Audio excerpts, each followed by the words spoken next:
നിന്നെ തന്നെ. ഈ എന്നെയാണോ എന്ന് വിളിച്ചത്? ആ എന്തേ പിടിച്ചില്ലേ? ആരുടെ ഈ മായാവി എന്ന് പറയുന്നത്? പറയുന്നവനല്ല, പറഞ്ഞാൽ പറഞ്ഞത് ചെയ്യുന്നവൻ. അവൻ എവിടെ എപ്പോൾ എങ്ങനെ വരുമെന്ന് ആർക്കും പറയാൻ പറ്റില്ല. അതാണ് എന്റെ ഒരു മെസ്സേജ്. പാവോ കുഞ്ഞോറ സാർ, ആ മനുഷ്യന്റെ കാര്യം കൊണ്ടാണ് ഞാനിവിടെ കഴിഞ്ഞു പോകുന്നത്.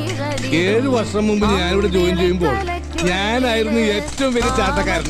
ജമ്പറേ, ലോങ് ജമ്പർ. അപ്പൊ ഞാനിവിടുത്തെ സ്റ്റുഡന്റ് ആയിരുന്നു. പിന്നില്ലേ, അന്നത്തെ ബെസ്റ്റ് ജമ്പറായിരുന്നു ഞാൻ. എന്നെ ഹനുമാനിലായിരുന്നു എല്ലാവരും പിടിച്ചിട്ടുള്ളത്.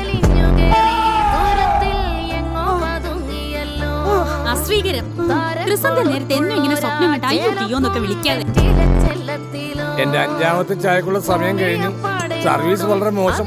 ഓർഡർ ചെയ്തിട്ട് കുറെ നേരമായി. അതിനിപ്പോ സർവീസിലില്ലല്ലോ. അപ്പോഴേ സെർവ് ചെയ്യാൻ കാറ്റ് പോയ ബലു, പല്ല് പോയ സിംഹം, തൊപ്പി പോയ പോലീസുകാരൻ. ഇത് 3 ഒരുപോലെന്ന ശാസ്ത്രം പറഞ്ഞിരിക്കുന്നത്. ആരും വില തരില്ല.